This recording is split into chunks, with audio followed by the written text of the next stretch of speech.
Welcome to This Explainer, everybody. If you thought you had the world's biggest sporting event totally figured out, well, it's time to hit refresh. The FIFA World Cup 2026 is officially leveling up. I mean, think of it almost like a massive video game expansion pack. We're getting a supercharged competition format designed to completely elevate the global football experience. Spanning right across North America, this isn't just a minor tweak to the rulebook.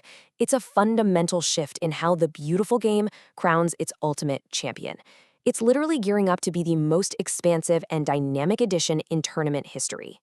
Let's just dive right into the core of this huge update, 48. For the 2026 edition, we're going to see 48 participating teams competing on the global stage. For decades, qualifying for the World Cup was this incredibly exclusive club, right? It often left some truly amazing golden generations just watching from the couch.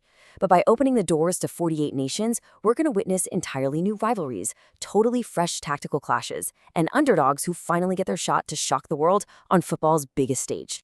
So let's break down Section 1, a massively expanded tournament where bigger is absolutely better. For years, we've all been so used to the traditional 32-team format. That was the magic number. We basically grew up memorizing the math of 32 nations and exactly how they'd route to the final. But now, we are jumping all the way up to 48 participating teams. It's an insane scale-up that fundamentally changes the entire landscape of the competition. More countries, more fans, and honestly, a lot more on the line. We're talking about a massive 50% increase in the participant pool here. The logistical and competitive implications of scaling up like this are just wild, deeply altering the qualification strategies across every single continent leading up to the summer of 2026. Moving right along to Section 2, surviving the group stage, which is going to be total chaos. So, how does this math actually break down once we get on the pitch? Well, those 48 teams are divided up into 12 groups of exactly 4 teams. During this initial group stage, every single team will play 3 matches. They basically have 3 chances to prove they belong in the knockout conversation. Now that 4-team group dynamic, it's an absolute staple of footballing drama. You've got your opening nerves, the pivotal second match, and then that chaotic final match day where advancement permutations literally change by the second. By keeping it at 4 teams per group instead of switching to groups of 3, the tournament retains that classic tension we all love. Just multiply it across an unprecedented 12 different groups. And here is what this expansion really means for us, the fans. 72, that is the total number of group stage matches we're going to see played. Just to put that massive number into perspective, past editions gave us 48 matches in the group stage. Now we're jumping all the way up to 72. It's a staggering leap. It means we have an incredible amount of football to watch before we even sniff an elimination game.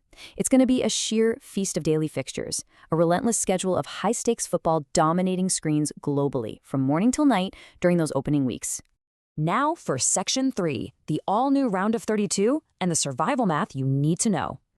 Getting out of that group stage in late June 2026 is going to require some serious survival skills.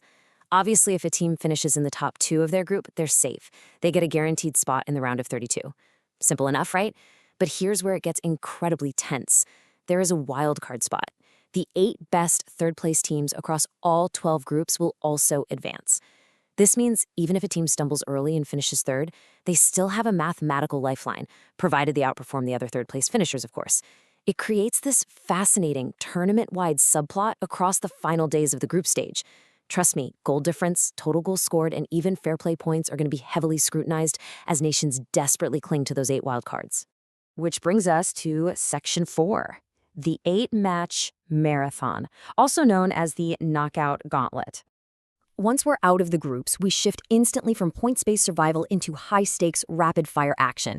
Starting with this brand new round of 32, surviving teams have to push through the round of 16, the quarterfinals, the semifinals, and ultimately the final on July 19, 2026.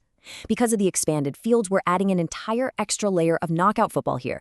That means another round of penalty shootout anxiety, another round of potential giant killings, and another hurdle where just a single lapse in concentration sends a powerhouse packing.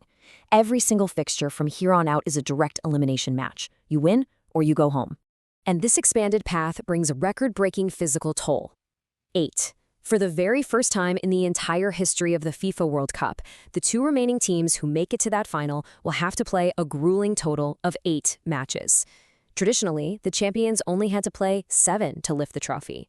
Adding an extra 90 or potentially 120 minutes of intense winner-go-home football to a summer schedule changes absolutely everything. This extra game really reflects the newly expanded format, adding an entirely new layer of endurance, strategy, squad depth, and physical demand to the ultimate quest for glory. Which leaves us with one final, absolutely crucial thought to wrap up this explainer. Does your favorite team have the stamina to survive an 8-match marathon in the biggest World Cup ever? The format is bigger, the knockout path is longer, and the pressure is higher than it has literally ever been in the history of the sport. Thanks so much for joining me to unpack this epic new format, and I'll leave you to ponder exactly how your squad might fare when that whistle blows in 2026.